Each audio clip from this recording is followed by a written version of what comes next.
부산 일정을 마치고 이제 가고 있는데요. 캐스퍼 정말 잘 나왔어요. 생각보다 네. 너무 잘 나왔어요. 일단 몇 가지 우리가 좀 그날도 지적을 했지만 배터리 신경을 정말 많이 썼네. 그러니까요. CATL에 523을 넣지 않을까? 처음에는 좀 그 예상을 했었는데 아예 K 배터리로 완전히 방향을 잡은 것 같아요. 이게 CATL 523 넣으면은 전에도 말씀드렸다시피 이게 NCM 3원계인데도 불구하고 중국 배터리는 3원계 배터리 특성이 별로 안 좋더라고요. 온도 특성도. 맞아요. 그런데 그래서 우려했죠. 사실 이게 3원계인 의미가 있을까 생각했는데 다행히도 LG 에너지 솔루션의 배터리가. 그 다음에 지금 인도네시아 네. 현대 LG 합자로 세운 공장이 네. 최신 공정의 셀을 만들어내요. 그래서 또 특히 경쟁력이 있는 건 양극재 특성도 특성이지만 그래파이트 쪽에 실리콘 코팅 공정을 자유롭게 넣고 뺄 수 있는 그런 그렇죠. 공정 프로세스를 좀 확보한 것 같아요. 그래서 3% 공정을 넣기도 하고 뭐 한 1% 내외의 EV3 그렇게 해서 적용을 해서 원래는 81.4kWh 배터리에서 30분 10에서 80%까지가 안 나오는 속도인데 그걸 빼기도 하고 네. 지금 캐스퍼 같은 경우에는 그 실리콘 코팅을 적용을 하지 않은 음극재라서 49kWh의 배터리에 10에서 80까지가 30분이란 말이에요. 그렇죠. 제품 특성에 맞게 조율을 할 수 있는 기반을 갖추고 있었다라고 이제 볼 때 우리가 이제 대중화를 위한 준비 작업이 어느 정도 맞춰졌구나 예상을 할 수가 있는 거야. 저희가 레이 EV 할 때 가장 상품성이 떨어진다고 생각했던 것 중 하나가 LF핀 자체의 문제라기보다 충전 속도가 물론 LF핀 탓도 있지만 그렇죠. 너무 떨어지니까 그렇죠. 이게 과연 이런 어떤 특수 목적성을 제외하고 온 일상적인 영역에서 활용하기가 원활할까 생각을 했었단 말이죠. 근데 얘는 아니 이 급에서 얘보다 충전 속도가 빠른 차는 없잖아요 지금. 이 레이 EV 같은 경우에는 거점 충전기를 사용할 확률이 높지 않아요. 그렇죠. 사업용으로 많이 쓰니까. 네네. 그래서 사업용을 쓰는 분들이 대체적으로 이제 완속 많이 쓰고, 그렇죠. 또 심야 전기 많이 쓰고 뭐 이런 분들이고, 아니면 또 회사밥 많이 쓰고. 그런데 이 캐스퍼 같은 경우에는 거점 충전기를 많이 쓴다고요. 그럴 수밖에 없습니다. 용도상. 예. 그럼 거점 충전기를 썼을 때 문제, 가장 전기차에서 대중화를 저해하는 요소가 뭐냐면 이 회전력을 저해시키는 요소예요. 소형 전기차일수록 배터리 용량이 크지 않으니까 빠르게 충전을 하고 다음 전기차가 충전할 수 있도록 빠르게 자리를 비워줄 수 있는 특성이 있어야 되는데 레이는 그게 안 된단 말이지. 그렇죠. 캐스퍼 그게 되는 거예요. 그럼 이건 배터리 구성 차원에서 편의성 차원에서 차원이 다른 거지. 이걸 여러분들이 굉장히 중요하게 생각을 해야 된다. 본인도 본인이지만 자동차라는 것은 더불어 타는 거잖아요. 그렇죠. 그 인프라는 함께 써야 되는 건데 특정 몇몇 차량의 너무 느린 충전 속도로 인해서 그렇죠. 다른 차량들이 이제 피해를 볼 수 있는 그런 상황이 오면 안 되니까요. 그래서 전기차에 대한 거부감이 그런 데서 커지는 겁니다. 맞아요. 캐즘은 그런 것들이 모여서 결과로 나오는 거예요. 그거를 가장 적극적으로 깨기 위한 셀 단위의 전기차잖아요. 기초 단위의. 네. 이런 전기차들이 바로 빠른 충전과 배터리의 주행거리의 압박, 그리고 또 품질에 대한, 수명에 대한 불안감, 이런 것들을 기본적으로 해소를 해야 되는데 캐스퍼가 그걸 잡고 나왔다.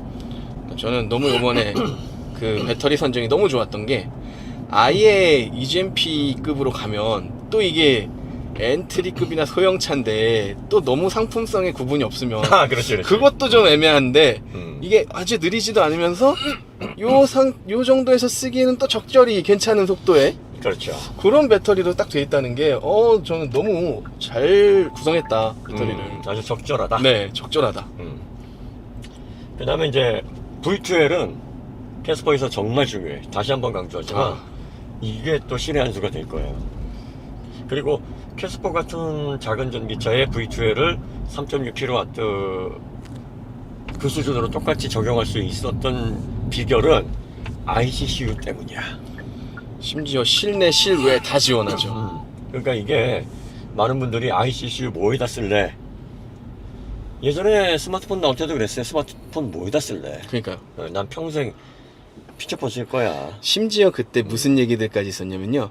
나는 터치 불편해. 왜 자판이 터치해야 돼? 이렇게 버튼이어야지. 블랙베리. 예. 하지만 지금 다 요단강 건넜죠? 그렇죠. 지금은 그런 거 안 쓰죠.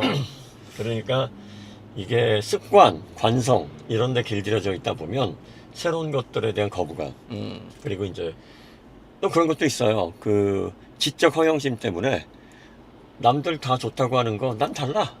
내 생각은 그렇지 않아. 그러면서 거부하는 어떤 스탠스를 굉장히 본인이 쿨하고 뭔가 남들과는 좀 다른 이면을 볼 줄 아는 그런 생각을 하는 사람일 것이다라는 지적 허영심 때문에 그런 사람들도 있어. 사실 그 지적 허영심이라는 단어로 좋게 포장하셨지만 굉장히 거만한 거 아닌가요? 그런 거. 조금 다른 사람들의 생각도 존중을 해야 되는데 나만 스페셜하게 너무 이걸 나쁘게 얘기하면 예. 아직 덜 큰 거지. 아직 철이 덜 들었다. 애기지 애기. 아직 애다. 몸만 어른이지 이 정신은 애기지. 남자들은 평생 철이 안 되는 경우도 있어서요. 그 철이 안 된다라는 건 이제 합의, 드림 이런 영역이고 그렇죠. 일상적인 생활과 합리적인 사고에서 철이 안 들면 네안데르탈린에서 진화를 못한 거지. 네안데르탈린까지 맙소사.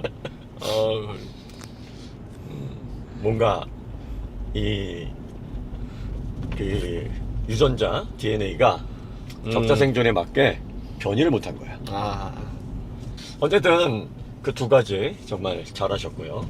현대에서도 고민 많이 했을 거예요. 왜 이 경차를 베이스로 한 소형차니까 일단 18cm 휠 베이스를 늘리고 전장을 23cm 늘리면 경차에서 오는 혜택들이 이제 없어지니까 전기차는 원래 혜택이 있긴 하나 경차 혜택이 더 크잖아요. 그렇죠. 그러니까 그런 것들에서 오는 그리고 또 경차는 극도의 원가 절감을 해야 되는데 아직까지는 3원계 V2L 같은 ICCU 이게 원가를 높이는 역할을 한단 말이지.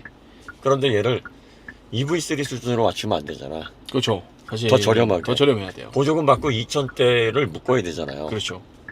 그러면 결과적으로 더 수익성이 악화가 된다는 얘기지. 캐스퍼 일렉트릭은 제가 볼 때 현대 영업이익률 높이는데 전혀 도움이 안 되는 모델이에요. EV3도 그래. 우리가 EV3 봤지만 기아가 진짜 작정을 했어. 그렇죠. 뭘 하나 허투루 쓴 부분이 없더라고. 야, 이건 디자인도 디자인이지만 내장도 그 급에서 허용 가능한 구매 부서에서 승인 가능한 정도의 소재를 써서 정말 미들레인지급 준하는 그런 마감과 또 마감이 안 되면 터치감이라도. 그러니까요. 저 마감에 깜짝 놀랐고요. 그러니까 결국은 이건 반대로 얘기하면 소비자들은 이 차량들을 샀을 때 기업 마진이 가장 적으니까 유리하다는 뜻이네요. 그 소비자 친화적인 제품이라고. 그렇죠. 그래요. 우리는 누구나 마진을 줘야 돼. 맞아요. 왜 마진을 안 주려고 하냐면 그게 현명한 소비자라고 생각을 하는 거야. 그러면서 자기들은 노동의 강도보다 더 많은 수익을 받기 원해. 그게 사실은 마진 아니야. 그렇죠, 그렇죠, 그렇죠. 급여의 마진이잖아. 입장만 다른 거군요. 적게 일하고 많이 벌려고 한단 말이야. 쉽게 말해서 영업이익률을 다른 말로 하면 노동수익률을 높이려고 한단 말이지. 그게 기업으로 말하면 영업이익률이에요. 그렇죠. 삶이 윤택해지려면 매출도 높아야 되지만 시간 대비 노동으로 인해서 벌어지는 효과, 노동 이익률이 높아야 돼. 소비자들이 그걸 원한다면 그런 상생을 통해서 선순환이 가능한 사회가 될 수 있도록 기업과 소비자들이 같이 윈윈하는 생각을 해야 되는 거예요. 기업은 좋은 상품을 만들어서 영업이익률을 높여서 기업의 건전성과 기술 개발, R&D에 더 많은 비용을 투입해서 더 상품성이 높은 신규 제품을 만들어내고, 소비자들은 노동의 질을 높여서 노동의 이익률을 통해서 그렇게 새로 나오는 제품들을 사서 또 좋은 제품을 선택을 해서 기업들이 다시 그 제품을 리플레시할 때 품질을 더 높일 수 있도록 선순환을 시킬 수 있는 그런 기반을 제공하고, 이게 맞물려야 되는 거예요. 그런데 소비자들이 여기에서 질서를 깨잖아? 기업만 손해보고 우리만 이득 본다? 당장은 이익일 수 있어요. 하지만 기업이 그 다음에 무슨 여력으로 상품성을 높이고 무슨 여력으로 소비자들에게 지불한 것보다 더 많은 만족도를 갖춘 차를 마술을 부릴 수도 없는 거고 못 만든다고요. 그렇죠. 이걸 만들어내려면 기술이 그걸 만들어야 돼. 맞아요. 기술을 끌어올리고 그 기술이 다른 경쟁사들이 담지 못하는 가치를 몇 가지를 합쳐서 담을 수 있는 그런 컨버전스 된 융합적인 제품을 통해서 가치를 느끼게 해줘야 되는 거야. 그러면 그 단계, 목표에서 결과를 낼 수 있는 테크트리의 단계를 차근차근 밟아 올라가야 되는 거예요. 확실히 기술력을 집중하면서 우리나라 국내 브랜드들이 기술력에 집중하면서 네. 차의 어떤 품질 요소도 좋아지지만 가격까지도 이렇게 업그레이드 됐는데 가격이 동결이라고? 심지어는 가격이 더 싸졌다고? 네. 이런 영역들이 최근에 막 보여지는데 결국은 기술 영역이 아닌가 그런 것들은. 그게 기술의 영역이고 그게 기술의 혁신입니다. 제가 어제 에어컨을 밤새 틀고 자가지고 몸이 좀 잠겨서 헛기침을 많이 합니다. 죄송합니다.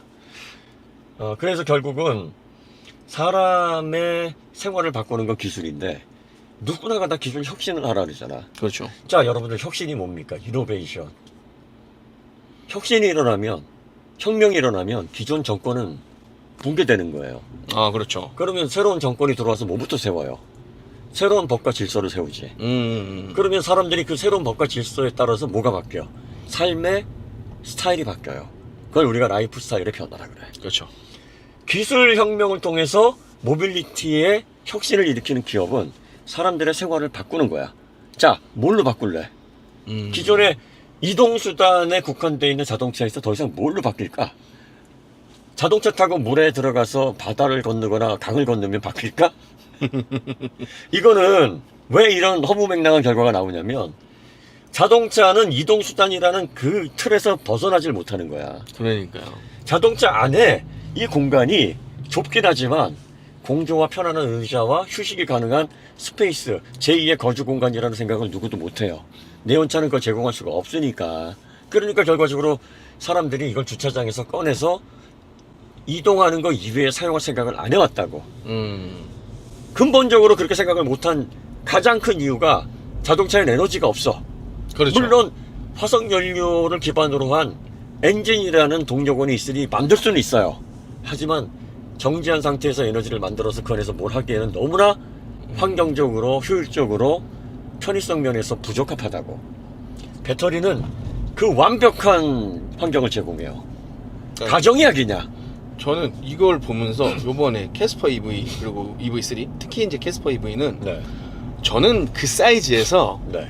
그런 게 안 될 줄 알았어요. 아, 어렵지. 네. 그래서 오히려 그날도 프레스데이 때도 이 큼직한 어떤 백인 아저씨가 계셨는데 너무 좋아하는 거예요. 이 조그만 차를. 그분은 내가 볼 땐 이런 차에 너무 꽉 끼실 것 같은데 싶은데 들어가서는 넓대. 아, 그러니까. 좋대요. 네. 아, 서구의 이 체구가 큰 국가의 사람들도 작은 차를 선호하는 분들도 계시는데 여태 서구에는 그런 차들이 없잖아요, 사실. 맞죠. 이게 오히려 세일즈 포인트가 될 수도 있겠구나. 맞아요. 그런 생각도 들더라고요. 맞아요.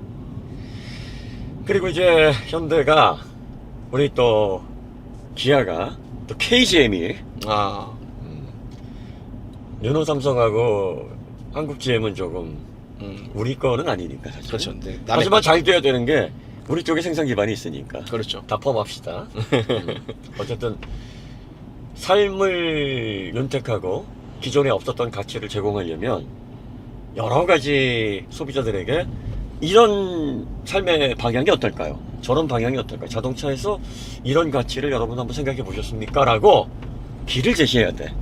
이게 혁신가, 선구자, 패스파인더, 파이오니어, 개척자, 그들이 사람들이 전혀 생각하지 못했던 새로운 방향의 가치와 새로운 가능성을 찾아서 그걸 사람들이 누리도록 먼저 그 길을 가보고 다져지고 이런 역할을 하는 거예요. 현대가 V2L을 통해서 전기차가 제2의 거주 공간으로 활용될 수 있는 그런 가능성을 가지고 있는 새로운 시대의 모빌리티다라는 포부를 열었잖아요. 물론 그전에도 V2L은 내연 차이도 있었고, 네. 그리고 중국 전기차에서도 V2L을 인버터로 해서 구현한 차들도 있었어요. 있긴. 하지만 그거를 ICU라는 하나의 통합적인 장치로 해서 전체 소프트웨어로 조율되는 이러한 균형 잡힌 그리고 신뢰할 수 있을 만한 그런 기반에서 제공된 기술은 현대기아가 처음이란 말이에요. 그러니까 저는 캐스퍼 EV에도 요만한 사이즈의 V2L을 넣을 수 있을까 싶었는데 결국은 이게 ICCU의 힘이다. 모듈화돼서 컴팩트해지니까 요런 차에도 넣을 수 있는 거예요. 그렇죠. 그러니까 결과적으로 한 가지만 지금 강조하는 게 아니라 현대기아가 이걸 시작했다면 다른 국내도 지금 하고 있겠죠? 하고 있겠죠. 그렇지. 자동차가 멈춰있는 주차장에 방치되어 있는 22시간을 자동차에 가서 뭔가를 다양하게 할 수 있을 만한 그 외의 아이디어들, 그 외의 거주 공간으로서 자동차의 가치를 높이려는 시도들이 지금 연구소에서 한참 진행 중일 거예요. 애초에 그런 방향성을 잡았다라는 뜻일까요? 그렇지. 네. 그러면서 PB5를 보여줬어. 스페이스가 결국은 미래 모빌리티에서 가장 큰 사람들의 삶을 변화시킬 수 있는 키워드다 라고 그걸 잡고 가는 거예요. 컨베이어 벨트식의 포디즘의 혁신이 자동차를 이동수단을 기반으로 해서 도시계획을 하고 금융을 짜고 레저를 즐기고 이런 변화가 130년 동안 포드가 1912년이니까 거의 110년 동안 이어져 왔단 말이에요. 네. 포디즘이 그때부터 시작됐으니까. 그럼 그 110년의 시간이 지나서 이제 자동차는 이동수단에서 제2의 거주 공간이자 그 스페이스를 통해 스마트폰처럼 다양하게 자동차에서 뭔가를 즐길 수 있을 만한 아이디어를 내는 그 기업이 결국은 혁신가로서 모빌리티 시장의 강자가 될 거라고 저는 믿어 의심치 않아요.